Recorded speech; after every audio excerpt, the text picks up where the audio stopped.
கர்த்தர் நல்லவர். இன்றைக்கும் செய்திக்கு ஆதாரமாக லூக்கா எழுதின சுவிசேஷம் 24ஆம் அதிகாரம் 1 முதல் 7 வரையிலும் மைக்ல வாசிங்க ஒருவர்.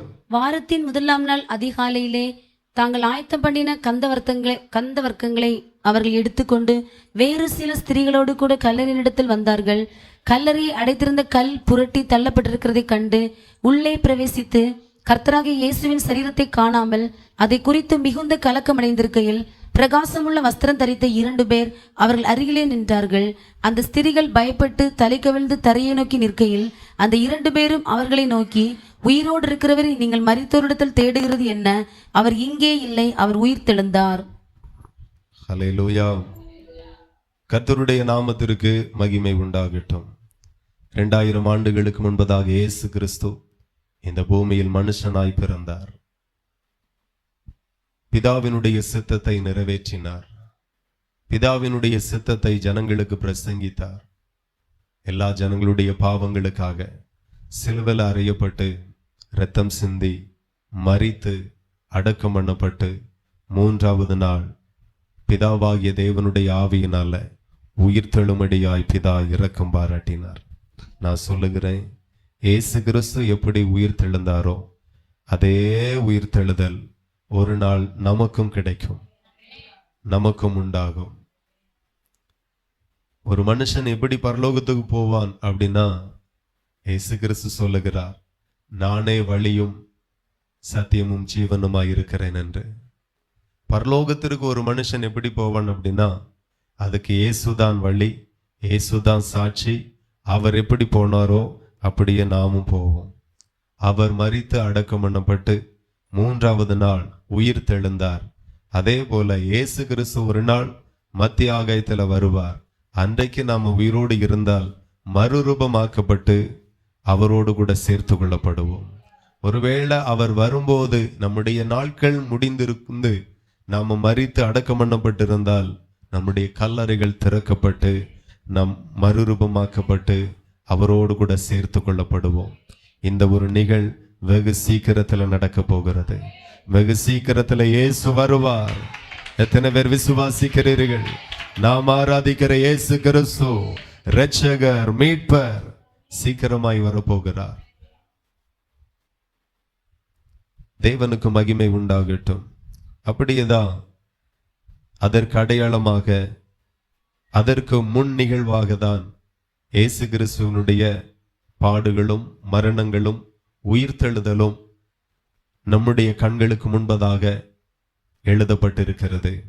ஆகையினால இயேசு கிறிஸ்து சீக்கிரம் வருவார், நாமும் மறுரூபமாவோம். இயேசு கிறிஸ்து சீக்கிரமாய் வருவார், பரிசுத்தவான்கள் எல்லாம் உயிர்த்தெழுவார்கள்.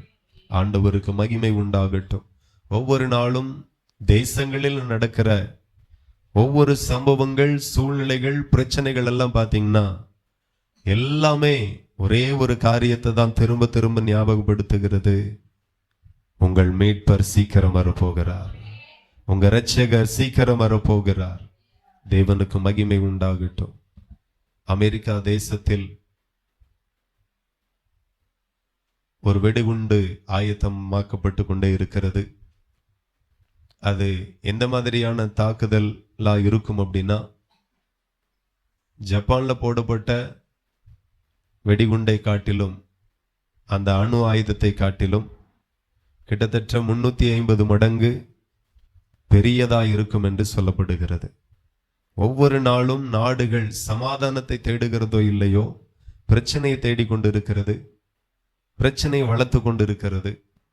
வர்த்தக போர் நடக்கிறது, நேரடியான ஆயுத போர் நடக்கிறது. ஒவ்வொரு தேசத்திற்கும் இன்னொரு தேசமும் மிரட்டலும் பகையும் இதுதான் நடந்து கொண்டிருக்கிறது. இதெல்லாம் எதை காட்டுகிறதுண்டா, இரட்சகர் இயேசு சீக்கிரமாய் வரப்போகிறார். அடிக்கடி சபை ஒரு காரியத்தை மறக்கிறது, இயேசு கிறிஸ்துனுடைய வருகைக்கு தன்னை ஆயத்தமாக்க மறக்கிறது. நீங்க பாத்தீங்கன்னா இந்த இடத்துல அருமையான ஸ்திரீகள் இயேசு கிறிஸ்துவனுடைய கல்லறைக்கு போனார்கள். ஆமென். என்னத்துக்கு போனாங்க? இயேசு கிறிஸ்துவினுடைய கல்லறைக்கு போனாங்க. என்னத்துக்கு போனாங்க? நீங்க சொல்றது எனக்கு ஒன்றும் கேட்கல. ஆனா வேத வசனத்தின்படி என்னத்துக்கு போனாங்க அப்படின்னா, சுகந்த வர்க்கம் விடக்கு போனார்கள். அது யாருக்கு சுகந்த வர்க்கம் இடுவார்கள் அப்படின்னா, மரித்தவர்களுக்கு. ஆனா இயேசு மரித்தார், மூன்றாவது நாள் உயிர் தெழுவேன் என்று சொல்லி இருந்தார். அப்போ உண்மையிலே இவங்க என்னத்துக்கு தான் போயிருக்கணும் அப்படின்னா, இயேசு சொன்னது போல உயிர் தெழுந்தாரா என்று பார்க்க போயிருக்கணும். இல்லைன்னா உயிர் தெழுந்த இயேசு நம்மை தேடி மறுபடியும் வருவார் என்று சபையில வெயிட் பண்ணிருக்கணும். ரெண்டும் இல்லாம இயேசு உயிரோடு இருக்கும்போது சொன்னார், நான் உயிர் தெழுவேன். அந்த வார்த்தையெல்லாம் மறந்துட்டு, அந்த வார்த்தையெல்லாம் விட்டுட்டு, உயிரோடு எழும்பின இயேசுவை செத்தவர்களை தேடுகிறது போல கல்லறையில தேடினார்கள். அல்லேலூயா.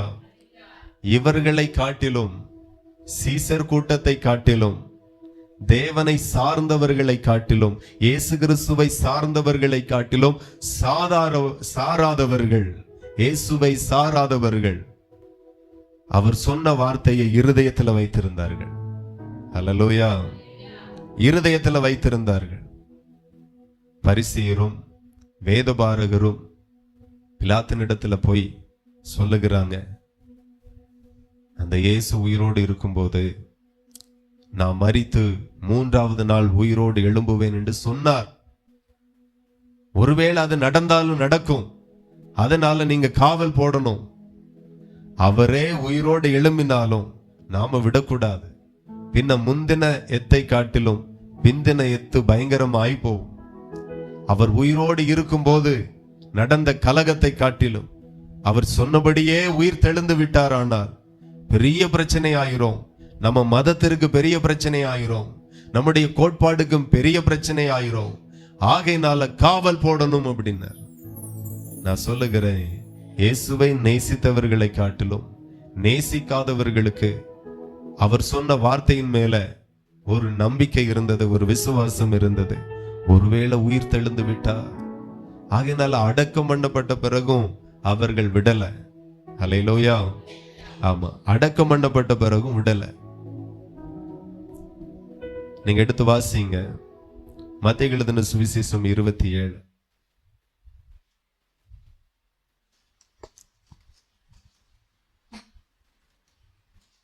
அதுல 63 வாசிப்போம். ஆண்டவனே, அந்த எத்தன் உயிரோடு இருக்கும் போது 3 நாளைக்கு பின் எழுந்திருப்பேன் என்று சொன்னது எங்களுக்கு ஞாபகம் இருக்கிறது. ஆகையால் அவனுடைய சீஷர்கள் ராத்திரியிலே வந்து அவனை கள்ளவாய் கொண்டு போய் மரித்தொழிந்து எழுந்தான் என்று ஜனங்களுக்குள்ளே சொல்லாதபடிக்கும், முந்தின எத்தனை பார்க்கலாம் பிந்தின எத்து கொடிதாய் ஆகாதபடிக்கு நீர் 3 நாள் வரைக்கும் கல்லறை பத்திரப்படுத்தும்படி கட்டளையிட வேண்டும் என்றார்கள். அதற்கு பிலாத்து, உங்களுக்கு காவல் சேவர் உண்டே, போய் உங்களால் கூடிய மட்டும் பத்திரப்படுத்திக் கொள்ளுங்கள் என்றான். அவர்கள் போய் கல்லுக்கு முத்திரை போட்டு காவல் வைத்து கல்லறையை பத்திரப்படுத்தினார்கள். ஹல்லேலூயா. இயேசு கிறிஸ்துவை எதிர்க்கிற ஒரு கூட்டம் எழும்பினாலும் எழும்பிடுவாரு அப்படிங்கிற ஒரு விசுவாச நம்பிக்கை இருந்துச்சு. ஆனா இயேசுவை சார்ந்த கூட்டம், நேசித்த கூட்டம், அவருக்கு பின்னாடியே அலைந்து ஊழியத்தை நிறைவேற்றின கூட்டம், அவர் இன்னும் மரிச்சிருக்கிறார், அவருடைய உயிர்த்தெழுதலை நம்பல, அவருடைய உயிர்த்தெழுதலை விசுவாசிக்கல. நான் சொல்லுகிறேன், சபையில் இருக்கிற ஒவ்வொரு பிள்ளைகளும் விசுவாசிக்க வேண்டும். ஆகையினாலதான் ஆதி நாட்கள்லையும் சரி, இன்றைக்கும் நிறைய சபைகள்லையும் சரி, குடும்பத்துல ஒருவர் மரித்தால் அழ விட மாட்டாங்க, பாடலை பாட வைப்பாங்க, துதிக்க வைப்பாங்க. ஏன் அப்படின்னா, இந்த மரணம் ஒரு முடிவல்ல, மரணம் புதிய வாழ்க்கையின் தொடக்கமா இருக்கிறது. நாம இன்றைக்கு ஒருவரை இழந்தாலும் இயேசு கிறிஸ்து வரும்போது இதே சரீரம் உயிர் தெழும் என்கிற அந்த நம்பிக்கை, அந்த நம்பிக்கையின் சந்தோஷத்தோடு நாம் ஆண்டவரை மகிமைப்படுத்தணும்னு சொல்லிதான் அந்த ஒரு பழக்க வழக்கம் கிறிஸ்தவர்களுக்குள்ள இருக்கிறது. ஆகவே எப்போதும் விசுவாசிங்க, நான் மரித்தாலும் பிழைத்திருப்பேன். ஹல்லேலூயா. நான் இந்த பூமியில நான் மரித்து போனாலும் இயேசு கிறிஸ்து வரும்போது நான் உயிர் தெழுவேன். தேவனுடைய பிள்ளைகள் நன்றாய் கவனிக்கணும், நமக்கு மரணம் கிடையாது, நித்திய ஜீவனை கொடுக்க தேவன் உண்மை உள்ளவராய் இருக்கிறார். ஆகையினாலதான் நீங்க இயேசுவை விசுவாசிங்க. இந்த நித்திய ஜீவன், இந்த உயிர் தெழுதல், இந்த மறுரூபமாகுது, இதெல்லாம் இந்த பாக்கியம் எல்லாம் யாருக்கு அப்படின்னா ஆண்டவரே மெய்யான தேவன் என்று விசுவாசிக்கிறவர்களுக்கு, அவருடைய இரத்தத்தினால கழுவப்படுகிறவர்களுக்கு, ஞான ஸ்நானம் எடுக்கிறவர்களுக்கு இந்த பாக்கியம். அதே போல ஆவியின் அபிஷேகத்தை பெறுகிறவர்களுக்கு பரிசுத்த ஆவியானவர் ரொம்ப முக்கியம். ஒருவன் ஜலத்தினாலும் ஆவியினாலும் பெறவாவிட்டால் தேவனுடைய ராஜ்யத்தில் பிரவேசிக்க முடியாது, அவர்கள் உயிர் தள்ள மாட்டார்கள். இன்னைக்கு நிறைய சபைகள் ஞான ஸ்நானத்தை கொடுக்கிறதில்லை. ஞான ஸ்நானம் தேவையில்லாத ஒன்று என்று சொல்லுகிறவர்களும் உண்டு. அபிஷேகத்தை பெற்றுக்கொள்ளாமல் நிறைய பேர் இருக்கிறாங்க. அபிஷேகமும் தேவையில்லை, ஞான ஸ்நானமும் தேவையில்லை என்று சொல்லுகிற சபைகள் இன்றைக்கும் உண்டு. நான் திரும்ப திரும்ப சபைக்கு சொல்லுகிறேன், ஞான ஸ்நானம் ரொம்ப அவசியம், திருவிருந்து ரொம்ப அவசியம், அபிஷேகம் ரொம்ப ரொம்ப ரொம்ப அவசியம். நிறைய பேருக்கு அபிஷேகம் எப்போ பெற்றோம், எப்போ இழந்தோம், இப்ப இருக்கா இல்லையான்னு கூட தெரியாம நிறைய பேர் இருக்காங்க. அடிக்கடி செக் பண்ணி பாருங்க. வீட்டுல ஜெபிக்கும் போது ஜெபத்துல தூக்கம் வருது, அபிஷேகம் வருதான்னு பாருங்க. ஆமென். அபிஷேகத்துல கர்த்தரனை நிரப்புனாரான்னு பாருங்க. ஏன் அப்படின்னா, நீங்க இயேசு கிறிஸ்துவினுடைய வருகையில நீங்க போகணும், உயிர் தள்ளணும் அல்லது மறுரூபம் ஆகணும் அப்படின்னா ஆவியானவர் இல்லாம ஒண்ணும் இல்லை. மீட்கப்படும் நாளுக்கு என்று முத்திரையாய் பெற்ற தேவனுடைய ஆவி என்று வசனம் சொல்லுகிறது. அப்போ அவர் வருவார், மத்திய ஆகாயத்துல வருவார், நம்மை மீட்கும்படி வருவார். அப்போ மீட்கும்படி வரும்போது எந்த மனுஷன் மேல முத்திரை இருக்கிறதோ, என்ன முத்திரை? பரிசுத்த ஆவியானவருடைய முத்திரை. சபை கொடுக்கிற ஒவ்வொன்றும் ரொம்ப முக்கியமானது. எத்தனை பேருக்கு புரியுது? ஒவ்வொன்றும் ரொம்ப முக்கியமானது. என்ன முக்கியமானது? ஞானஸ்நானம் ரொம்ப முக்கியமானது, ரட்சிப்பு ரொம்ப முக்கியமானது, ஞானஸ்நானம் ரொம்ப முக்கியமானது, அபிஷேகம் ரொம்ப ரொம்ப முக்கியமானது. ஒவ்வொரு நாளும் நாம ரட்சிப்புல நிலை நிற்கிறது ரொம்ப ரொம்ப முக்கியமானது. நிறைய பேர் சாதாரணமா பார்க்காதுங்க. திருவிருந்து ரொம்ப முக்கியமானது. இதெல்லாம் கர்த்தர் ஏற்படுத்தி வைத்திருக்கிறார். இயேசுவோடு கூட நடந்தார்கள், இயேசுவோடு வாழ்ந்தார்கள், இயேசுவுக்காய் நின்றார்கள் கடைசி வரைக்கும். ஆனாலும் அவரை ஏற்றுக்கொள்ள முடிந்தது. தேவனுடைய குமாரன் இவர்தான் என்று ஏற்றுக்கொள்ள முடிந்தது. அவரை விசுவாசிக்க முடிந்தது. அவருடைய வார்த்தையை, வல்லமையை விசுவாசிக்க முடிந்தது. ஆனா ஒன்னே ஒண்ணு முடியல. என்னது அப்படின்னா, அவர் உயிரோடு இருக்கும்போது எல்லாத்தையும் சொல்லியிருந்தார், நான் மரிப்பேன், சிலுவையில் அறையப்பட்டு நான் மரித்து அடக்கம் பண்ணப்பட்டு 3வது நாள் உயிரோடு எழும்புவேன் என்று அவர் சொல்லி இருந்தார். ஆனா எதிர்த்தரப்பினர் அதை நம்பி இருந்தார்கள். ஆனா இயேசுவோடு கூட இருந்தவர்கள் அதை நம்ப முடியல, அதை உணர முடியல, அதை விசுவாசிக்க முடியல.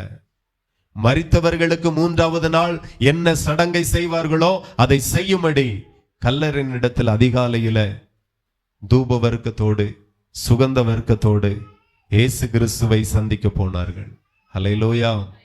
ஆனா இவர்களோ சொன்னாலும், இயேசு கிறிஸ்து சொன்னாலும் சொன்னார், நிச்சயமா உயிரோடு எழுந்தாலும் வாய்ப்பு இருக்கு அப்படின்னு சொல்லி பரிசேயரும் வேதபாரகரும் கல்லறையிடத்துல போனார்கள், முத்திரை போட்டார்கள். அல்லேலூயா. ஆமா, யாரும் துறக்க முடியாத அளவுக்கு முத்திரை போட்டார்கள். அந்த முத்திரையை உடைக்க யாருக்கும் அதிகாரம் இல்லை, பிதாவை தவிர. அதுவும் காணாது என்று சொல்லி இரவு பகல் அதை பாதுகாக்கும்படி, அவருடைய வார்த்தை நிறைவேறக்கூடாது என்கிறதற்காக சில காவலர்களையும் போட்டார்கள். இவ்வளவு விழிப்பாய் இருந்தார்கள். நான் சொல்லுகிறேன், இயேசுவை விசுவாசிக்காத இவர்கள் இவ்வளவு விழிப்பாய் இருக்கும் போது நாம் அவர் சொன்னபடியே அவர் செய்து முடிப்பார் என்கிற அந்த விஷயத்துல நாம எவ்வளவு விழிப்பா இருக்கணும், நல்ல விழிப்பா இருக்கணும். அல்லேலூயா. தேவனுக்கு மகிமை உண்டாகட்டும். இப்ப நன்றாய் கவனிங்க. கிறிஸ்து உயிர் தெழுந்த பிறகு செய்த ஊழியத்தின் சில பகுதியை நாம தியானிக்க போகிறோம். ஆமென். இயேசு கிறிஸ்து உயிரோடு இருக்கும்போது, உயிர் தெழுக்கு முன்பதாக, சிலுவையில் அறையப்படக்கு முன்பதாக அவர் செய்த ஊழியம் எல்லாருக்கும் தெரியும். அவர் சூப்பரா பிரசங்கம் பண்ணுவார், சூப்பரா தீர்க்க தரிசனம் உரைப்பார், சூப்பரா பிசாசுகளை துரத்துவார். சூப்பராய் பிறவிலேயே குறைபாடோடு கூட பிறந்தவர்களை சூப்பராய் விடுவிப்பார்.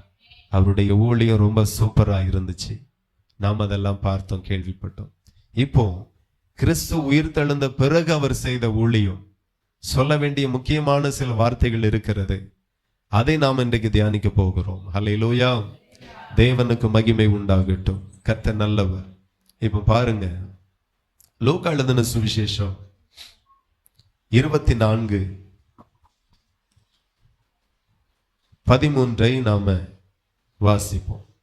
அன்றைய தினமே அவர்கள் 2 பேர் எருசலேமுக்கு 7 அல்லது 8 மைல் தூரமான எம்மாவு என்னும் கிராமத்துக்கு போனார்கள். போகையில் இந்த வர்த்தமானங்கள் யாவையும் குறித்து அவர்கள் ஒருவரோடொருவர் பேசிக் கொண்டார்கள். இப்படி அவர்கள் பேசி சம்பாஷித்துக் கொண்டிருக்கையில் இயேசு தாமே சேர்ந்து அவர்களுடனே கூட நடந்து போனார். ஆனாலும் அவரை அறியாதபடிக்கு அவர்களுக்கு கண்கள் மறைக்கப்பட்டிருந்தது. ஹல்லேலூயா, தேவனுக்கு மகிமை உண்டாகட்டும். நன்றாய் கவனிங்க. இந்த பூமியில் இயேசு கிறிஸ்து உயிரோடு இருக்கும்போது சிலுவையில அறையப்படக்கு முன்பதாக வரையிலும் எல்லாருடைய கண்களும் அவரை கண்டது. எல்லாரும் அவரை பார்த்தாங்க. பாவிகள் பார்த்தார்கள், துரோகிகள் பார்த்தார்கள், பகைக்கிறவர்கள் பார்த்தார்கள், எதிர்க்கிறவர்கள் பார்த்தார்கள். ஆனா உயிர் தெழுந்த பிறகு இயேசுவை இப்படிப்பட்ட யாராலையும் பார்க்க முடியல. ஒரு கூட்ட ஜனங்கள் அவரை பார்த்தது. அது யார் அப்படின்னா, சீசர்களின் கூட்டம், இயேசுவை விசுவாசித்த கூட்டம், இயேசுவை பின்பற்றின கூட்டம். மாம்சத்துல இருந்த இயேசுவை எல்லாரும் கண்டார்கள். ஆனா உயிர் தெழுந்த பிறகு இருந்த அந்த மகிமையின் இயேசுவை எல்லாராலையும் பார்க்க முடியல. அவர் எல்லாருக்கும் தன்னை வெளிப்படுத்தல. அந்த பாக்கியம் ரட்சிக்கப்பட்ட உங்களுக்கு மட்டுமே. ஹல்லேலூயா. இனி அவர் மத்திய ஆகாயத்துல வருவா. ஒரு இமை பொழுதுல நாம் எல்லாரும் மறுரூபமாவோம். அந்த பாக்கியமும் யாருக்கு என்றால் அந்நியர்களுக்கு அல்ல, ரட்சிக்கப்படாதவர்களுக்கு அல்ல, இயேசு கிறிஸ்துவை விசுவாசிக்காதவர்களுக்கு அல்ல, சபையில மனவாட்டிகளாய் இருக்கிறவர்களுக்கு.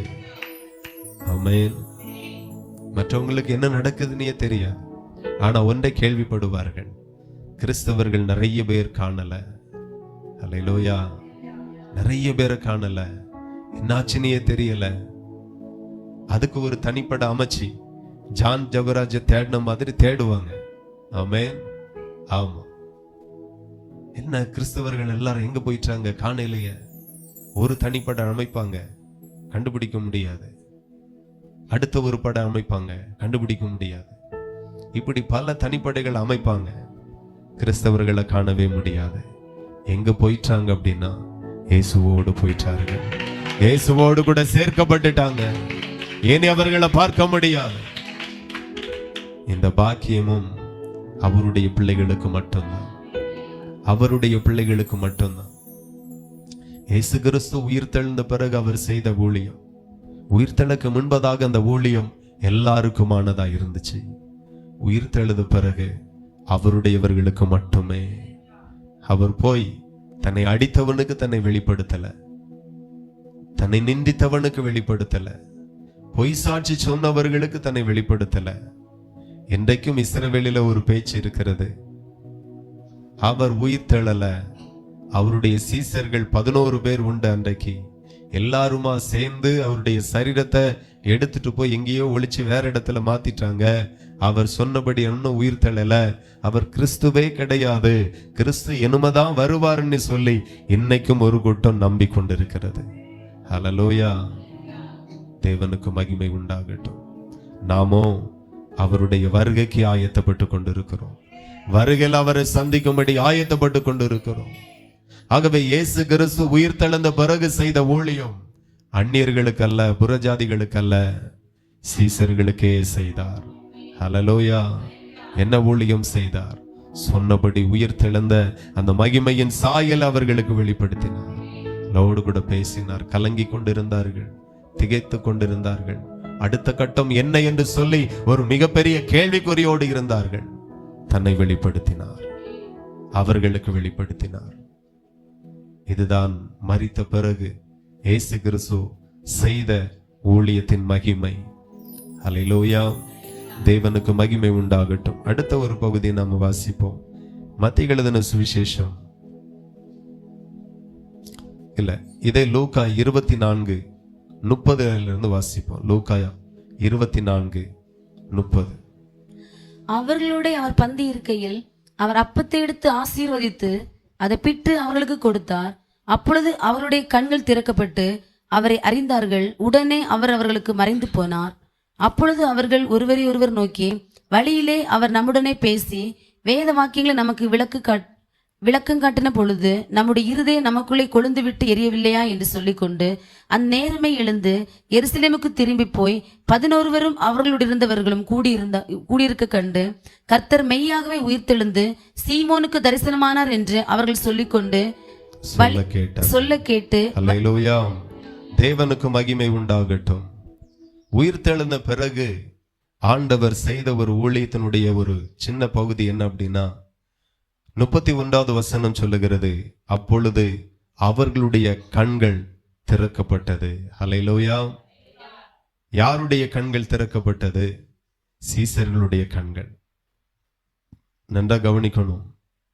இயேசு கிறிஸ்து இந்த பூமியில இருக்கும்போது அநேக கண் தெரியாதவர்கள், அவங்க யாரா இருந்தாலும் எல்லாரையும் ஆண்டவர் சுகமாக்கினார். ஆனா உயிர்த்தெழுந்த பிறகு அவர் யாரையும் சுகமாக்கல, யாருடைய கண்களையும் திறக்கல. இயேசு கிறிஸ்து உயிர்த்தெழுந்த பிறகு சீசர்களுடைய கண்களை திறந்தார். அல்லேலூயா. சீசர்களுடைய கண்கள் திறக்கப்பட்டது. அது எந்த மாதிரியான கண்கள் அப்படின்னா, உயிர்த்தெழுந்த இயேசு கிறிஸ்துனுடைய மகிமையின் சாயலை பார்க்கும்படி அவர்கள் கண்களை அவர் திறந்தார். அதுவரைக்கும் யாரோ ஒருவர் வந்திருக்கிறார், யாரோ ஒருவர் ஆகாரம் தருகிறார், யாரோ ஒருவர் விசாரிக்கிறார், யாரோ ஒருவர் பேசுகிறார், இப்படிதான் இருந்துச்சு. அது வரைக்கும் அவளுடைய கண்கள் திறக்கப்படவே இல்லை. கேள்விப்படுறாங்க, இயேசு கிறிஸ்து உயிர்த்தெழுந்தார், அங்க போனார், இங்க போனார், அங்க கண்டோம், இங்க கண்டோன்னு கேள்விப்படுறாங்க.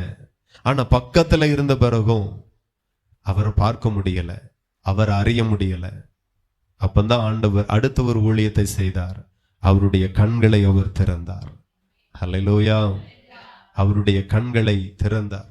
இன்றைக்கும் பாருங்க, சபைக்கு இந்த மாதிரியான ஒரு அற்புதம் தேவை. சத்தியத்தை காண்கிற கண்கள், வசனத்தை உணர்கிற கண்கள் நமக்கு தேவை. தூரமா இருக்கிறவர்களுக்கு நிறைய சத்தியங்கள் தெரியாது. வேதத்தை வாசிக்காதவர்களுக்கு, வேதத்தை அறியாதவர்களுக்கு சத்தியம்னா என்னதுன்னே தெரியாது. ஆனா இன்னைக்கும் சபையில நிறைய பேர் இருக்காங்க, சத்தியத்தை இன்னும் அவர்களால் அறிந்து கொள்ள முடியல, புரிந்து கொள்ள முடியல, ஏற்றுக்கொள்ள முடியல, கை கொள்ள முடியல, அதன்படி வாழ முடியல. இன்றைக்கு அப்படிப்பட்டவருடைய கண்கள் எல்லாம் அவர் திறப்பாராக, அவர் திறப்பாராக. ஹல்லேலூயா. பரலோகத்துக்கு எப்படி போகலாம் அப்படின்னா, அவருடைய வழியில போனால் போகலாம். பரலோகத்திற்கு எப்படி போகலாம் என்றால் அவருடைய வழியை அன்றி வேற வழிகள் இல்லை. அந்த வழிகளை காணக்கூடிய கண்கள் உங்களுக்கு திறக்கப்படும். நிறைய பேருக்கு இல்லை, சொல்லிக் கொடுத்தாலும் இல்லை, சொல்லிக் கொடுத்தால நிறைய பேரால புரிஞ்சிக்க முடியல, சொல்லிக் கொடுத்தால நிறைய பேரால ஏற்றுக்கொள்ள முடியல. பரலோகத்துக்கு போகக்கூடிய வேற ஒரு வழியும் இந்த பூமியில வேதத்துல சொல்லப்படல. ஒரே ஒரு வழிதான், இயேசுதான் வழி, இயேசு மட்டும்தான் வழி. இன்னைக்கும் நிறைய வசனங்கள் நமக்கு புரியல. வசனத்துல குருட்டாட்டமா இருக்கிறார்கள், வசனத்துல கண் தெரியாதவர்களா இருக்கிறார்கள். இன்னைக்கு அத்தனை பேரும் மாறணும். வசனத்துக்கு முன்பதாக கண்கள் திறக்கப்படணும். ஹல்லேலூயா. இன்னைக்கு நிறைய பேருக்கு வசனத்தை, சத்தியத்தை பார்க்க முடியாதபடி, உபதேசத்தை பார்க்க முடியாதபடி ஏதோ ஒரு மறைக்கப்பட்ட அந்தகார வாழ்க்கைக்குள்ளாய் வாழ்ந்து கொண்டிருக்கிறோம். இன்றைக்கு நீங்க விட்டு கொடுக்கணும். கண்கள் திறக்கப்பட்டவர்களாக சத்தியத்திற்கு உங்களை விட்டு கொடுக்கணும். ஆண்டவர் என்ன சொல்லுகிறாரோ அதுதான் என் வாழ்க்கை, அப்படிதான் என் வாழ்க்கை, அதுதான் என் வழி என்று நீங்க தீர்மானம் எடுக்கணும். இயேசு கிறிஸ்து உயிர் தெழுந்த பிறகு அவருடையவர்களுக்கு அவர் செய்த ஒரு அற்புதம், அவரை பார்க்கும்படி கண்களை திறந்தார், அவரை சந்திக்கும்படி கண்களை திறந்தார். அது ரொம்ப முக்கியம்.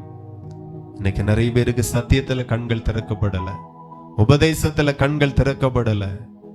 இன்றைக்கும் அடைக்கப்பட்டவே இருக்கும். இன்னைக்கும் சத்தியத்தை பார்க்கிற கண்கள் நிறைய பேருக்கு இல்ல. எவ்வளவுதான் உபதேசம் பண்ணினாலும், எவ்வளவுதான் சத்தியத்தை கத்து பேசினாலும், இன்னைக்கு நிறைய விஷயத்துல நம்முடைய இருதயம் கடினமாகவே இருக்கிறது. இன்னைக்கு எல்லாரும் ஒப்பு கொடுங்க ஆண்டவரிடத்துல, என் கண்களும் திறக்கப்படுவதாக. ஹல்லேலூயா. என்னுடைய கண்களும் திறக்கப்படணும். ஆண்டவரை தரிசிக்கிற கண்கள் எனக்கு வேண்டும். ஆண்டவருடைய மகிமையை பார்க்கிற கண்கள் எனக்கு திறக்கப்படணும் இயேசுவின் நாமத்தில். எத்தனை பேர் விரும்புகிறீர்கள்? எனக்கு அந்த ஆண்டவருடைய மகிமை பார்க்கணும், அவருடைய சத்தியத்தை பார்க்கணும், அறியணும், சத்தியத்துல வளரணும், சத்தியத்துல எழும்பணும், சத்தியத்துல பிரகாசிக்கணும். தேவனுக்கு மகிமை உண்டாகட்டும். நிறைய பேருக்கு நிறைய சத்தியத்தை குறித்ததான அறிவு ரொம்ப குறைவாகவே இருக்கிறது. பல முறை வேதத்தை வாசித்தாச்சு, இன்னும் சத்தியத்துல வர வேண்டிய உணர்வுகள் சரியா வரல, சத்தியத்துல வர வேண்டிய மாற்றங்கள் நமக்குள்ளாய் வரல. வேத அறிவு இருக்கிறது, எந்த ஆகமத்துல எத்தனை கேள்விகள் கேட்டாலும் சொல்லக்கூடிய திராணி இருக்கிறது, அவ்வளோ வேத அறிவு இருக்கிறது. ஆனாலும் கண்கள் திறக்கப்படல, ஆனாலும் கண்கள் திறக்கப்படல. தேவனுக்கு மகிமை உண்டாகட்டும். ஆகவே இன்றைக்கு ஒப்பு கொடுங்க, என்னுடைய கண்கள் திறக்கப்படணும்.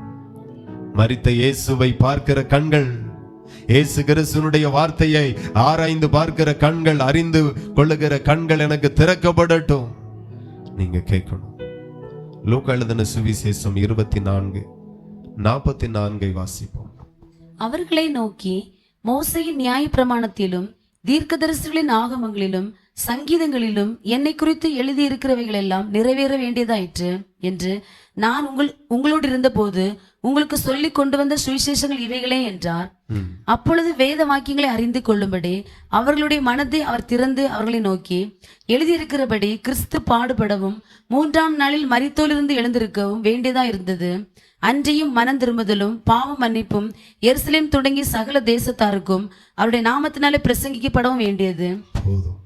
45வது வசனத்தை நாம வாசிக்கும் போது, அப்பொழுது வேத வாக்கியங்களை அறிந்து கொள்ளும்படி அவர்களுடைய மனதை அவர் திறந்து அவர்களை நோக்கி. அல்லேலூயா. இங்க என்ன செய்கிறார் இயேசு கிறிஸ்து?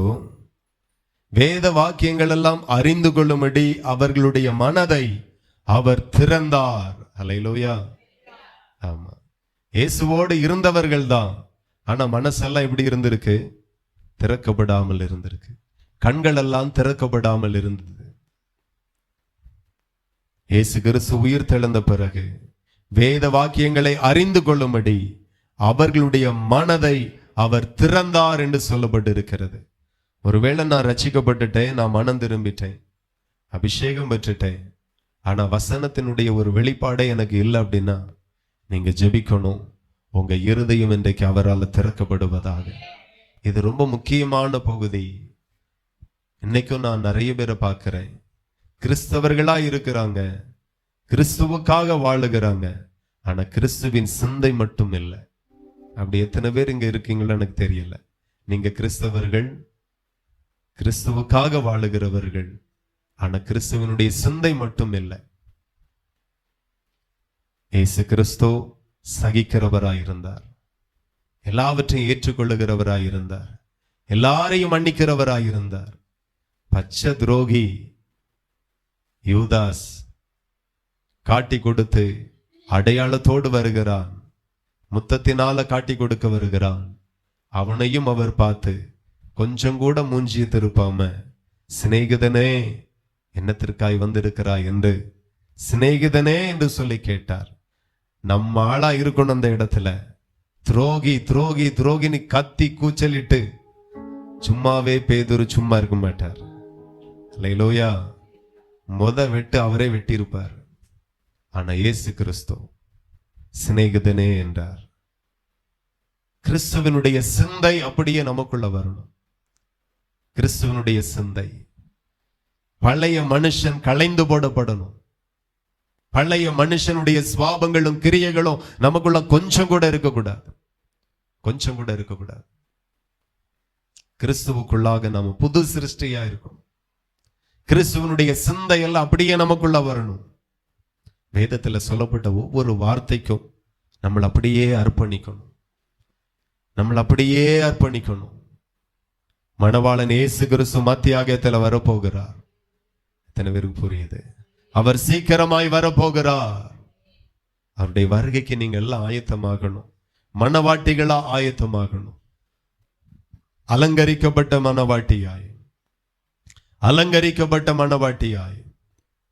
நம்முடைய அலங்கரிப்பு வெள்ளியில் அல்ல, தங்கத்தில் அல்ல, மலர்களில் அல்ல, குணங்களில் இருக்கிறது.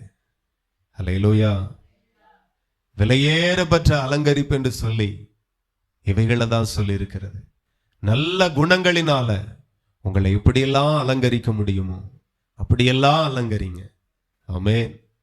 தன்னுடைய பிள்ளைகளுக்கு வரன் பார்க்கும் போது எவ்வளவுதான் மதத்தை பார்த்தாலும், ஜாதியை பார்த்தாலும், ஊரை பார்த்தாலும், படிப்பை பார்த்தாலும், கலரை பார்த்தாலும் என்ன ஒண்ண கண்டிப்பா பார்ப்பாங்க. நல்ல குடும்பமா, நல்ல பிள்ளையா பார்ப்பீங்களா மாட்டீங்களா?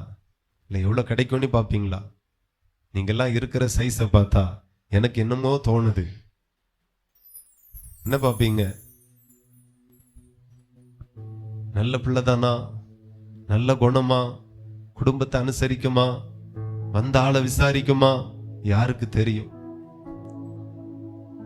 நான் எல்லாம் இப்ப என்ன தெரியுமா சொல்றேன்?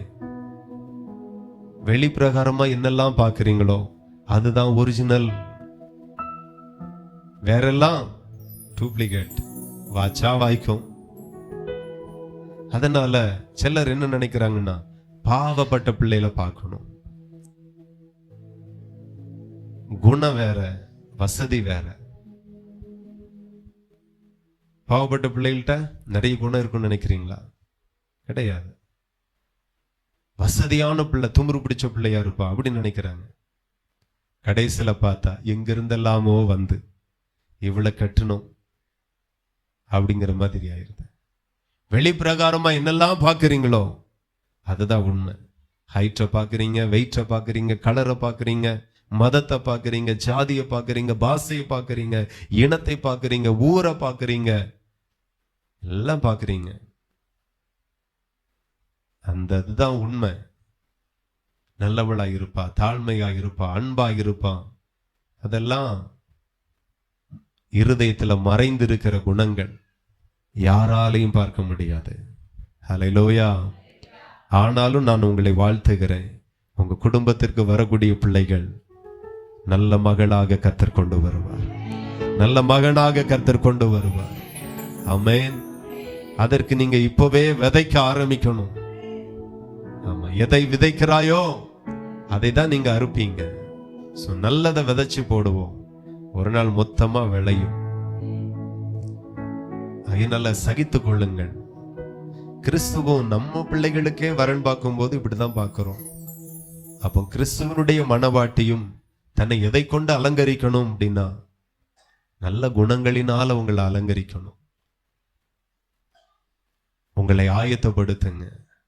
நல்ல குணங்கள், நல்ல சுவாபங்கள், கொஞ்சம் கூட கசப்பு இருக்கக்கூடாது. ஆமென். எத்தனை பேருக்கு புரியுது? உங்களுக்கு புரிஞ்சிருக்கும்னு நினைக்கிறேன். புரிஞ்சுதா? மனசு ஒண்ணு சொல்லும், வேதம் ஒண்ணு சொல்லும். ஹல்லேலூயா.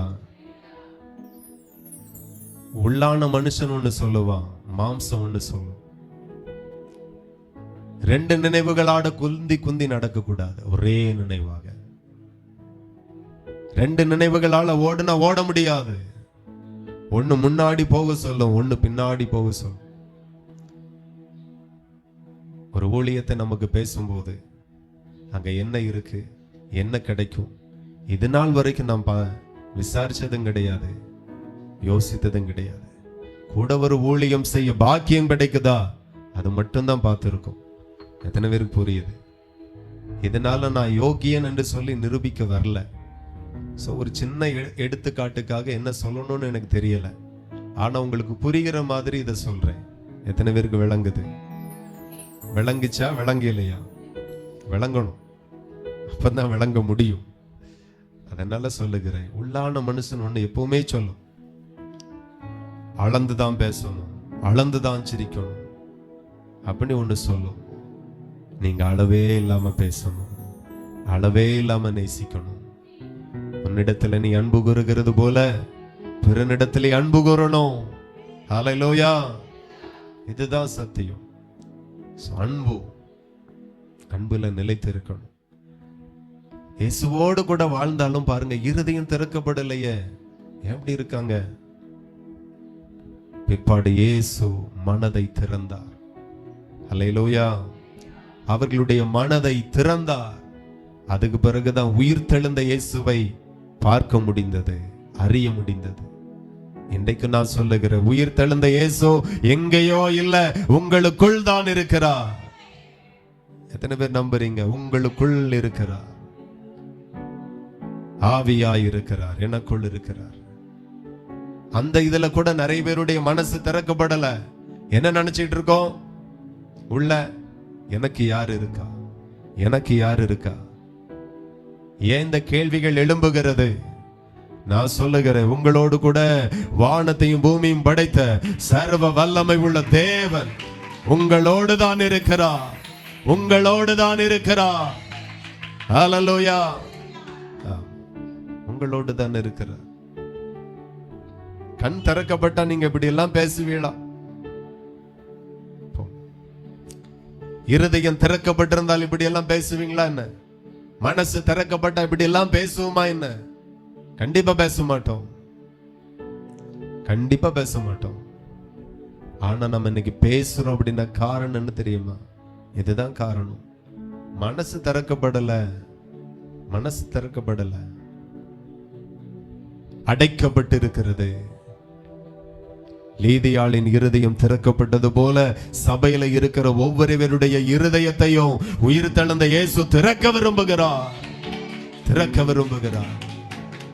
நம்ம எல்லாம் யாருக்கோ ஒருவருக்காக ஆயத்தமாகல, அந்த மணவாளன் இயேசுவுக்காக ஆயத்தமாகி கொண்டிருக்கிற கூட்டம். நம்ம பிள்ளைகளுக்கு ஏற்ற துணையை தேடும் போது நல்ல குணமுள்ள பிள்ளைகளை தேடுகிறோம். மணவாளன் வரப்போகிறார் மத்திய ஆகாயத்துல. மணவாட்டியாகிய சபை நல்ல குணமுள்ளவர்களா மாறணும். துர்க்கிரியைகள் எல்லாம் அழிக்கப்பட்டு போகணும். மாம்சம் சொல்லுகிறத ஒன்னையும் நிறைவேற்றாதுங்க. பாருன்னு சொல்லும், பேசுன்னு சொல்லும், போய் பார்த்துட்டு வான்னு சொல்லும். நோ, மாம்சம் ஒரு மாதிரி உங்களை கைடு பண்ணும், வசனம் வேற மாதிரி உங்களை நடத்தும். வசனம் உங்களை எப்படி நடத்துதோ அப்படிதான் நீங்க நடக்கணுமே தவிர, மாம்சம் உங்களை எப்படி நடத்துதோ அப்படி தயவு செய்து நடக்காதிருங்க, தயவு செய்து நடக்காதிருங்க. அது ஆபத்து, அது ஆபத்து. அப்படி நடக்கவே கூடாது. கர்த்தர் நல்லவர்.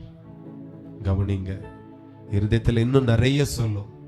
வைராக்கியங்கள், எரிச்சல்கள், கோபங்கள், இதெல்லாம் ஏன் அப்படின்னா இருதயம் மனது திறக்கப்படல, கண்கள் திறக்கப்படல. சத்தியத்திற்கு முன்பதாக நம்மளுடைய கண்கள் அடைக்கப்பட்டு இருக்கிறது, ஆனா திறக்கப்பட வேண்டும். உயிர் தெழுந்த இயேசு அதை தான் செய்தார். ஆமென். கண்களை திறந்தார், மனதை திறந்தார். நிறைய பேருடைய மனம் திறக்கப்படாமலே இருக்கிறது. அந்த மகிமையான ஊழியத்தை கர்த்தர் செய்தார். இன்னைக்கு நீங்க ஞானஸ்நானம் பெற்று இருக்கலாம், அபிஷேகம் பெற்று இருக்கலாம், திருவிருந்துல பங்கெடுக்கலாம், ஊழியத்தை கூட நீங்க செய்யலாம். ஆனா தேவனுடைய பிள்ளைகள் ஒன்றை கவனிங்க, என் மனது எப்படி இருக்கு? திறக்கப்பட்டு இருக்கிறதா வேத வசனத்திற்கு? என் கண்கள் எப்படி இருக்கிறது? வசனத்திற்கு திறக்கப்பட்ட கண்களாய் இருக்கிறதா, இல்லைன்னா அடைக்கப்பட்டு இருக்கிறதா? யோசிச்சு பாருங்க, சிந்தித்து பாருங்க. கர்த்தர் பார்த்து கொண்டே இருக்கிறார். எப்படி இருக்கும்? எந்த இடத்திலையும் கசப்புன்னா நமக்கு தெரியும். சின்ன விஷயத்துல ஆரம்பிக்கும். ஒரு சின்ன துர்க்குணம் நமக்கு தெரியும். அன்பில்லாத எல்லா துர்க்குணமும், சகிப்பில்லாத எல்லா சுபாவமும், அன்பில்லாத எல்லா சுபாவமும் அது துர்க்குணம் தான். ஹல்லேலூயா. சகித்துக் கொள்ளுங்க, ஏற்றுக்கொள்ளுங்க, தாங்கிக் கொள்ளுங்க. இயேசு சிலுவையில் அதை தான் செய்தார், பாடுகளில் அதை தான் செய்தார். அவ்வளோ சகித்தார். ஒருவரையும் சபிக்கல, ஒருவரையும் பகைக்கல, ஒருவரையும் எதிர்க்கல, ஒருவரையும் விரோதிக்கல. பிதாவே இவர்களுக்கு மன்னியும், மன்னிச்சிடணும். பதிலுக்கு பதில் பதிலுக்கு பதில் செய்யறத ஞாபகத்திலே வச்சுட்டு நம்ம ஆட்கள் நிறைய பேர் அலையிறாங்க. அவன் இப்படித்தானே செஞ்சா நான் இப்படிதான் செய்வேன். அது துர்க்குணம், சின்ன காரியம்தான். அவ எதுவும் செஞ்சுட்டு போட்டோம், அவ எவ்வளவு தீங்கு செய்தாலும் எனக்கு நன்மை செய்கிற ஒரு தேவன் இருக்கிறார். எத்தனை பேர் விசுவாசிக்கிறீர்கள்? ஒருவரையும் சபிக்காதிருங்க, ஒருவரை கூட சபிக்காதிருங்க. நோ, யார் மேல எரிச்சலா இருக்காதுங்க. நாம நல்ல சகிக்கிறவர்களாக, தாங்குகிறவர்களாக, அமைதியா இருக்கிறவர்களாக இருந்தால் நமக்கானதை அவர் பார்த்துக் கொள்ளுவார். ஹல்லேலூயா. ஆமா, நம்ம காரியத்தை கர்த்தர் பார்த்துக்குவார். டக்கு டக்குன்னு பேசுறது, வசனத்தை கொஞ்சம் நினைச்சு பாருங்க. ஒரு தேவகுமாரனை இறங்கி வந்தார். இந்த வசனம் உங்க கையில கிடைக்கக்காக தேவகுமாரன் இறங்கி வந்தார். இந்த வசனத்தை கேட்கிற விருத்த சேதனமுள்ள காதுகளை ஆமென் உங்களுக்கு கொடுக்கும்படி தேவகுமாரன் இறங்கி வந்தார். இந்த வசனத்தை மறுபடியுமாய் திரும்பமாய் ஆமென் உங்களுக்கு போதிக்கும்படியாய் ஒரு தேவகுமாரன் இந்த பூமியில இறங்கி வந்தார். உங்களுக்காக ரத்தம் சிந்தி சம்பாதித்த சபைகளை ஸ்தாபித்தார். அல்லேலூயா. இப்படியே இருந்துட்டு இருந்தா எப்படி? இப்படியே இருந்துட்டு இருந்தா எப்படி? மனதெல்லாம் திறக்கப்படட்டும், கண்கள் எல்லாம் திறக்கப்படட்டும், மாற்றங்கள் வரட்டும் நமக்குள்ளாக. வசனத்தை வாசிக்க இந்த வசனம் நிறைய பேர் வாக்குத்தத்தமான வசனம் நிறைய அடுக்கி வச்சிருக்கீங்களாமே. யோசிச்சு பாருங்க, எத்தனை வாக்குத்தத்த வசனத்தை இருதயத்தில் அடுக்கி வச்சிருக்கிறோம், ஞாபகத்துல வச்சிருக்கிறோம். நான் சொல்லுகிறேன், உபதேசமான வசனம், சத்தியமான வசனம் இருதயத்திலே வைங்க. அல்லேலூயா. இருதயத்திலே வைங்க, மறந்துடக்கூடாது, ஞாபகத்திலே வைங்க. அந்த வார்த்தைக்கு உங்க இருதயம் திறக்கப்பட்டு இருப்பதாக, அந்த வசனங்களுக்கு உங்க கண்கள் திறக்கப்பட்டு இருப்பதாக.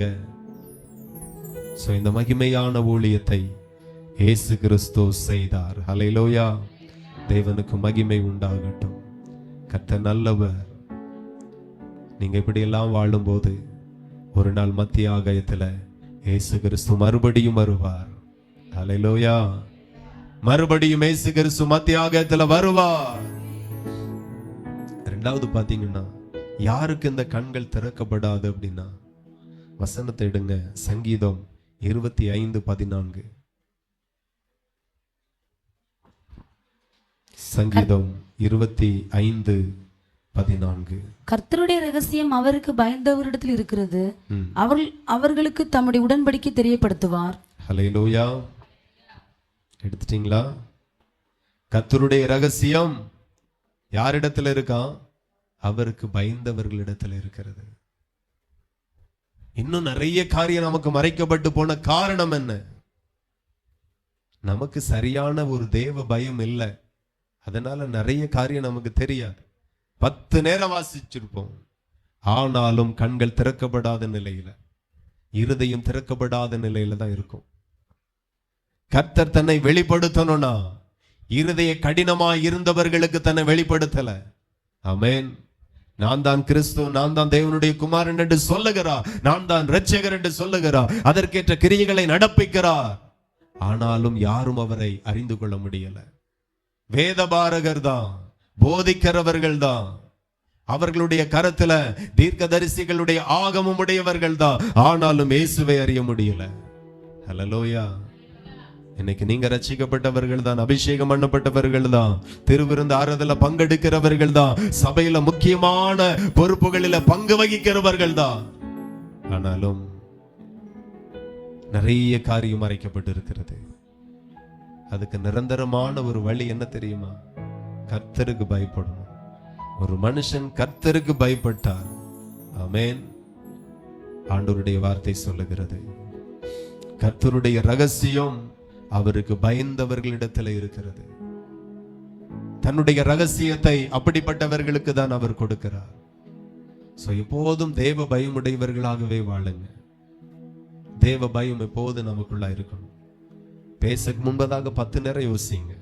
கோபப்படக்கு முன்பதாக, கோபத்தை வெளிப்படுத்தக்கு முன்பதாக 10 நேரம் யோசிங்க. டக்குன்னு பேசக்கூடாது. நான் இப்படிதான் சொல்லக்கூடாது. நீங்க அப்படிதான். ஆனா எப்படி மாறணும்னா அவரை போல மாறணும். எத்தனை பேருக்கு புரியுது? சில ஆட்கள், ரட்சிக்கப்பட்ட ஆட்கள் சொல்லுவாங்க, ரட்சிக்கப்பட்ட ஊழியக்காரங்க சொல்லுவாங்க, நான் பழைய ஆளா இருக்கணும். அந்த சவுண்டுல பழைய ஆள் வந்துரும், அது வேற விஷயம். அதே அவருக்கு தெரியும், நான் பழைய ஆளா இருக்கணும். இன்னைக்கு அவ போயிருவாள். அதை கூட வெளிப்படுத்தாதிருங்க. பழைய மனுஷன் செத்து போகட்டும். அல்லேலூயா. புதிய மனுஷனாய், புதிய மனுஷியா மாறிடுவோம்.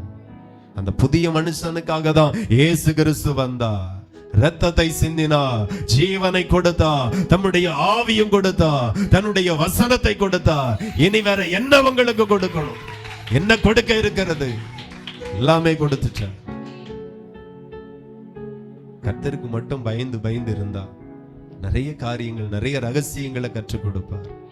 அல்லேலூயா. ஆமா, நிறைய பேர் ஊழியத்துல பாத்தீங்கன்னா ட்ரை பண்ணுவாங்க, மோகசிய போல ட்ரை பண்ணுவாங்க. ஆமென். ஆமா, தினகரனை போல ட்ரை பண்ணுவாங்க. இப்படி பாடி தானே ஃபேமஸ் ஆனாரு அப்படின்னு ட்ரை பண்ணுவாங்க. இப்படி பிரசங்கம் பண்ணி தானே பெரிய ஆளானாங்கன்னு ட்ரை பண்ணுவாங்க. காப்பி அடிச்சா வேலைக்கு ஆகாது. ஒரிஜினலாகவே மாறணும். நான் அவரை போல பாடுகிறதுனாலயோ, அவரை போல பிரசங்கிக்கிறதுனாலயோ ஒண்ணு நடந்துராது. ஒண்ணு நடக்க போறதும் கிடையாது. அவரை போல என்னைக்கு மாறுகிறேனோ, அவருடைய ஊழியத்தை போல என் ஊழியமும் மாறும். இதுதான் ரகசியம். நிறைய பேர் ட்ரை பண்றது. சில ஆட்கள் பாருங்க, 1ஆம் தேதி ஆனா, ஜனவரி 1 அப்படின்னா எல்லா வீட்டிலையும் ஒரு வசன போர்டு, ஸ்டிக்கரு, கேலண்டர், சபைக்கு வாரவங்க வராதவங்க எல்லாம். ராதாபுரத்துல எந்த கடையில போனாலும் ஒரே விளம்பரம் தான். அல்லேலூயா. தப்பு கிடையாது. அவருடைய வசனத்தை தான் விதைக்கிறோம். ஆனா அந்த விளம்பரம் நம்மை உயர்த்தாது. அவரை போல வர வேண்டிய மாற்றம் ஒன்றே நம்மளை உயர்த்தும். அல்லேலூயா. நிறைய பேர் முயற்சி பண்றாங்க. வழி ஒன்றுதான். அந்த வழி இயேசு மட்டும்தான். அவர் தான் சொல்லுகிறார், நான் தான்ப்பா வழி. அவரை பின்பற்றினாலே நிறைய வழிகள் உங்களுக்கு திறக்கப்படும். நிறைய வழிகளை கர்த்தர் திறப்பார். உங்களுக்கு முன்பதாக ஒரு வழிகளும் அடைக்கப்படவே படாது. ஹல்லேலூயா. கர்த்தர் நல்லவர். உங்களை ரொம்ப நேசிக்கிறார். உங்களை ரொம்ப நேசிக்கிறார் ஆண்டவர். காப்பி அடிக்காதுங்க. வசனத்தை காப்பி அடிங்க. மனிதர்களை காப்பி அடிக்க வேண்டாம். அவங்க பாடுறது, உங்க பிரசங்கம் பண்றது, உங்க ஊழியம் செய்கிறது, இந்த ஊழிய வளர்ச்சி எல்லாம், குடும்ப ஆசீர்வாதம் எல்லாம், தனிப்பட்ட மனுஷனுடைய வாழ்க்கையின் வளர்ச்சி எல்லாம் அவர் தான் தொடங்குவார். அந்த வெற்றி எங்கே இருக்கிறது? அல்லேலூயா. ஆமா. இந்த மனு உலகத்துக்கு, மருத்துவ உலகத்திற்கு ரொம்ப நாளா தெரியாது மனுஷனுடைய உயிர் எங்க இருக்கு என்று. ஆமென். உங்கள்கிட்ட கேட்டா என்ன சொல்லுவீங்க? மனுஷனுடைய உயிர் எங்க இருக்கு? என்ன அப்படி பாக்குறீங்க? உங்க உயிர் எங்க இருக்கு? என் உயிரே நீதான் அப்படின்னு சில வாலிபர்கள் சொல்லுவாங்க. பெரியவர்கள் சொல்லுவாங்க, என் உயிரே என் மோவாதா மோவேந்தா அப்படின்னுட்டு. அந்த உயிரை கேட்கல. உங்க உயிர் எங்க இருக்கு? கர்த்தரிடத்தில் இருக்கு. சரி. மாம்சத்தின் உயிர் இரத்தத்துல இருக்கிறதா? அல்லேலூயா. ஆமா. ரொம்ப நாள் மருத்துவ உலகத்துக்கு தெரியல. வேதத்துல சொல்லப்பட்டு இருக்கிறது, லேவியராகமத்தில், மாம்சத்தின் உயிர் இரத்தத்தில் இருக்கிறது என்று. வளர்ச்சியும் உயர்வும் மேன்மையும் எங்க இருக்கு என்று சொல்லி நிறைய பேருக்கு தெரியல. கர்த்தருடைய ரகசியம் அது. அவருக்கு பயந்தவர்களுக்கு அதை சொல்லிக் கொடுப்பார். 1000 நேரம் வசனத்தை வாசித்தாலும் அவரை போல மாறாம இந்த வசனம் வேலை செய்யாது. ஆமென். துர்க்குணம், பொல்லாத குணம், பொல்லாத சுபாவம், முரட்டாட்டம், இதெல்லாம் வச்சிட்டு ஒரு ஊழியக்காரர் மேடையில் நின்று நல்லா கையை தட்டுவோம், ஆவில நிரம்புவோம். நான் சொல்ல எல்லாரும் ஆவில நிரம்புறாங்க, பயங்கர அபிஷேகம் இறங்குகிறது, அபிஷேகத்திற்கு வாய்ப்பான பாடல்கள் பாடி நல்லா நடத்துறாங்க. ஆனாலும் ஒண்ணும் இல்லை, ரிசல்ட் ஜீரோ. ஆனா ஒரு தேவனுக்கு பயப்படுகிற ஒரு மனுஷன் வந்து கர்த்தர் உன்னை ஆசீர்வதிக்கிறார், இன்று முதல் கர்த்தர் உங்களை ஆசீர்வதிக்கிறார் அப்படின்னா 10 பேரை தொடும். அதுதான் ஊழியம். ஹல்லேலூயா. சிலருக்கு பாருங்க ரகசியம் இருக்கிறது தொழில்ல, தொழில் ரகசியம் அப்படிமா. அந்த தொழிலை எப்படி செய்யணும், அந்த வியாபாரத்தை எப்படி கொண்டு போகணும், நல்ல ஞானம் இருக்கிறது. யாக்கோபுக்கு இருந்து பாருங்க, எப்போ ஆட்டை என்ன கலர்ல மாத்தணும் டெக்னிக் அவனுக்கு தெரியுது. எந்த காலேஜில் படிச்சாரு? ஞானம், ஞானம், அறிவு, அறிவு. இவன் ஏமாற்றல, இவன் ஏமாற்றப்பட்டான். அந்த இடத்துல இவன் வஞ்சிக்கல, அவன் வஞ்சிக்கப்பட்டான். அல்லேலூயா. ஆமா, பேச்சு ராகேல் தான், ஆனா கிடைச்சது லேயா. யார் ஏமாற்றப்பட்டார்? நமக்கு இப்படி ஒரு வாழ்க்கை கிடைச்சுன்னா எப்படி இருக்கும்? ஏமாற்றப்பட்டான். ஆனாலும் மாமனாருக்கு உண்மையா இருந்தான். மறுபடியும் 7 வருஷம் வேலை பார்த்தான் பயத்தோடு. அவனுக்கு ஒரு ரகசியத்தை ஆண்டவர் வெளிப்படுத்தி கொடுத்தார். நீங்க எத்தனை வருஷம் ஆடு மாடு வளர்க்குறீங்க, உங்களுக்கு அனுபவம் தெரியும். கலரை மாற்ற முடியுமா? ஹல்லேலூயா. ரகசியம் இதெல்லாம். சிலர் தொழில்ல அவ்வளோ ஒரு ரகசியம் இருக்கிறது, தொழில் அப்படியே வளர்ந்து கொண்டே போகுது. நிறைய பேருக்கு செய்ய தெரியல. அதே இட்லி அவிச்சுதான் இவரும் விற்கிறாரு, அவரும் விற்கிறாரு. இவருக்குள்ளது டேஸ்ட் இல்லை, இவருக்குள்ள டேஸ்ட் இருக்கு. அதனுடைய ஒவ்வொரு பதங்களும் கர்த்தர் கொடுத்த ஞானம். அல்லேலூயா. நம்ம சபையில வரக்கூடிய ராஜன் மோஸ் அடிக்கடி சொல்லுவாங்க, தேவன் எனக்கு தந்த ஞானம் எங்க கடையில இருக்கிற டேஸ்ட் போல எந்த கடையிலையும் இருக்காது. இன்னைக்கு ஒரு மாசம் பல லட்சங்கள் வருகிறது. சின்ன 10க்கு 10 கடை தான், 100 சதுரடி கடை தான். பல லட்சங்களுக்கும் கோடிக்கும் அதிபதியாய் கர்த்தர் மாற்றி இருக்கிறார். இதெல்லாம் எப்படி சாத்தியம்? ரகசியம். தேவ வார்த்தைக்கு முன்பதாக நடுங்குங்க. என் வசனத்திற்கு நடுங்குகிறவனையே நோக்கி பார்க்கிறேன் என்று கர்த்தர் சொல்லி இருக்கிறார். எத்தனை பேருக்கு புரியுது? நிறைய ரகசியங்களை சொல்லி தருவார். நிறைய பேருக்கு பிள்ளைகளை வளர்க்கிற ரகசியம் கூட நிறைய பேருக்கு தெரியல. அதை எப்படி நடத்தணும், கணவன் எப்படி ஹேண்டில் பண்ணணும் நிறைய மனைவிக்கு தெரியல. மனைவி எப்படி நடத்தணும் நிறைய கணவனுக்கு தெரியல. பின்ன குடும்பம் எப்படி இருக்கும்? கஷ்டம்தான். தேவனுக்கு மட்டும் பயந்துருங்க. நிறைய ரகசியம் இருக்கிறது தேவனிடத்துல, நிறைய ரகசியம் இருக்கிறது. வெளிப்படுத்துவார். தேவ சமூகத்தில் எல்லாரும் முழங்கால் படியிட்டு க்ளோரி ஹல்லேலூயா. யோபு 19:25 மட்டும் வாசித்து நாம ஜெபிப்போம். யோபு 19ஆம் அதிகாரம், க்ளோரி ஹல்லேலூயா, 25 வாசித்து, என் மீட்பர் உயிரோடு இருக்கிறார் என் மீட்பர் உயிரோடு இருக்கிறார் என்றும் அவர் கடைசி நாளில் பூமியின் மேல் நிற்பார் என்றும் நாளில் பூமியின் மேல் நிற்பார் என்றும் நான் அறிந்திருக்கிறேன். வாசிங்க. இந்த என் தோள் முதலானவைகள் அழுகி போன பின்பு நான் என் மாம்சத்தில் இருந்து தேவனை பார்ப்பேன், அவரை நானே பார்ப்பேன். அந்நிய கண்கள் அல்ல, என் கண்ணே அவரை காணும். அல்லேலூயா. இது எந்த காலத்தினுடைய தீர்க்க தரிசனம்? இயேசு இன்னும் பிறக்கவே இல்லை. ஆனா இயேசு பிறந்து மறுபடியும் பரமேறி போய் மறுபடியும் ரகசிய வருகையில வரக்கூடிய அந்த காரியத்தை யோபு சொல்லுகிறான். அல்லேலூயா. என் மீட்பர் உயிரோடு இருக்கிறார், என் மீட்பர் உயிரோடு இருக்கிறார். அவர் கடைசி நாளில் பூமியின் மேல் நிற்பார். யார் சொல்லி கொடுத்த அந்த ரகசியம்? என் கண்களால் நான் பார்ப்பேன். தேவ ரகசியம் தேவனுக்கு பயந்த யோபுவுக்கு இருந்தது. உங்களுக்கும் வரும்படி ஜெபிக்கிறேன். எல்லாரும் ஸ்தோத்திரம் பண்ணி ஹல்லேலூயா. தகப்பனே, நாங்கள் உம்மை ஸ்தோத்தரிக்கிறோம், துதிக்கிறோம், ஸ்தோத்தரிக்கிறோம், மகிமைப்படுத்துகிறோம். Glory, hallelujah. எல்லா தெய்வ பிள்ளைகளும் கண்களை மூடி Hallelujah. Riba kasha dara dara.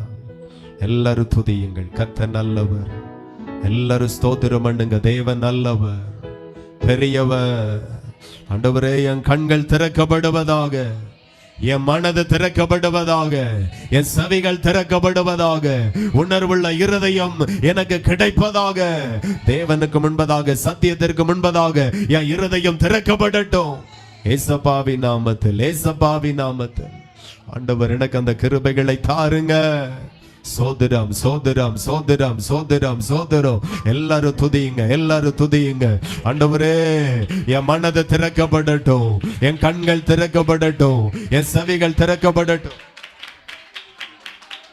என் கண்கள் திறக்கப்படட்டும். டாடி, இருதயம் திறக்கப்படட்டும். இயேசு வந்தா, உயிர் தெழுந்த பிறகு சீசர்களிடத்துல வந்தா, அவருடைய ஜனக்கூட்டத்திற்கு தன்னை வெளிப்படுத்தினா, அவர்களுக்கு மனதை திறந்தா, கண்களை திறந்தா. இன்றைக்கு ரட்சிக்கப்பட்ட தேவ பிள்ளையே, உன் கண்கள் திறக்கப்படாமல் இருக்கிறது, உன் மனது திறக்கப்படாமல் இருக்கிறது. இன்றைக்கு திறக்கப்படுவதாக. ஏசப்பாவி நாமத்தில், ஏசப்பாவி நாமத்தில், ஏசப்பாவி நாமத்தில், ஏசப்பாவி நாமத்தில். லிப்ரா கதரா டகதரா. கேளுங்க, என் மனசு ஆண்டவருடைய வசனத்திற்கு திறக்கப்படணும், சத்தியத்திற்கு திறக்கப்படணும். கேளுங்க, கேளுங்க, கேளுங்க. ஹல்லேலூயா. என் கண்கள் அடைக்கப்பட்டு இருக்க கூடாது. எனக்கு கண்கள் எல்லாம் திறக்கப்படணும், செவிகள் எல்லாம் திறக்கப்படணும். நான் என்ன கேட்கிறேன், உணராதபடி இருக்கிறேன். என்ன கேட்கிறேன், எனக்கு என்ன உணர்வு வரலப்பா.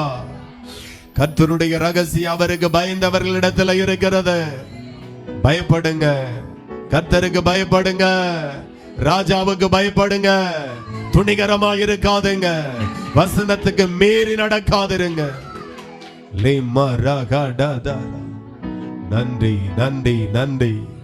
உங்களை கீழ்ப்படுத்துங்க, உங்க மாம்சத்தை கீழ்ப்படுத்துங்க. அது கொஞ்சம் வேற மாதிரி தான் பேசும், அது வேற மாதிரி தான் உங்களை நடத்தும். மாம்சம் ஒன்றுக்கும் உதவாது என்று சொல்லப்பட்டிருக்கிறது. மாம்சத்தின் கிரியைகள் எல்லாம் அழிந்து போகும். மாம்ச சிந்தை தேவனுக்கு விரோதமான பகையாயிருக்கிறது. மாம்சம் சொல்லுகிறத, மாம்சம் ஏவுகிறத, மாம்சம் உங்களை இச்சிக்கிறதற்கு நீங்க இடம் கொடுக்காதிருங்க. கர்த்தருக்கு இடம் கொடுங்க, வசனத்திற்கு இடம் கொடுங்க, உபதேசத்திற்கு இடம் கொடுங்க, சத்தியத்திற்கு இடம் கொடுங்க. அதுதான் உங்களை பரலோகத்திற்கு கொண்டு போய் சேர்க்கும். அன்புள்ள தகப்பனே, இந்த பண்டிகை நாளுக்காக ஸ்தோத்திரம். ஆண்டவர் உயிர் தெழுந்த பிறகு எங்களுக்கு செய்த ஊழியத்தை குறித்து நாங்க தியானிக்கும்படி கர்த்தர் எங்களுக்கு கிருபை செய்தீங்க. அப்பாவுக்கு நன்றி செலுத்துகிறோம். வந்திருக்கிற எல்லாரையும் ஆசீர்வதிங்க. எல்லாருடைய இருதயங்களும் திறக்கப்படட்டும். எல்லாரையும் ஆசீர்வதியும், எல்லாரையும் ஆசீர்வதியும். இந்த பூமிக்குரிய நன்மைகளை எங்களுக்கு தாரும், மறுமைக்குரிய பாக்கியங்கள் எங்களுக்கு தாரும். இதோ மத்தியாகத்தில் இயேசு கிறிஸ்து சீக்கிரமாய் வர போறீங்க. நாங்கள் ஆயத்தமாகணும் அப்பா. நாங்க மறுரூபமாகணும், நாங்க உயிர் தள்ளணும், ஆண்டவரோடு சேர்க்கப்படணும், ராஜ்யத்தை நாங்க சுதந்தரிக்கணும். கிருபை தாருங்க, எங்க சபைக்கு கிருபை தாருங்க. இந்த வசனத்தை கேட்கிற, ஆன்லைன்ல கேட்கிறவர்களுக்கு கிருபை தாருங்க. ராஜாவின் பாதத்துல தாழ்த்துகிறோம். ஆசீர்வதிங்க டாடி, வழி நடத்துங்க. இயேசுவின் நாமத்தில் ஜெபிக்கிறோம். ஜெபங்களும் நல்ல பிதாவே, ஆமென். என் ஆத்துமாவே கர்த்தரை ஸ்தோத்திரி, என் முழு உள்ளமே பரிசுத்த நாமத்தை ஸ்தோத்திரி. என் ஆத்துமாவே கர்த்தரை ஸ்தோத்திரி, கர்த்தர் செய்த சகல உபகாரங்களை மறவாதே. ஆமென். கர்த்தராகிய இயேசு கிறிஸ்துவின் கிருபையும், பிதாவாகிய தேவனுடைய அன்பும், பரிசுத்த ஆவியின் ஐக்கிய சிநேகாவலும் என்றும் என்றும் சதா காலமும் நாம் அனைவரோடும் என்னென்னும் இருப்பதாக. ஆமென். ஹல்லேலூயா, ஹல்லேலூயா. கர்த்தர் உங்களை ஆசீர்வதிப்பாராக. Praise the Lord. ஸ்தோத்திரம், ஸ்தோத்திரம், ஸ்தோத்திரம், ஸ்தோத்திரம்.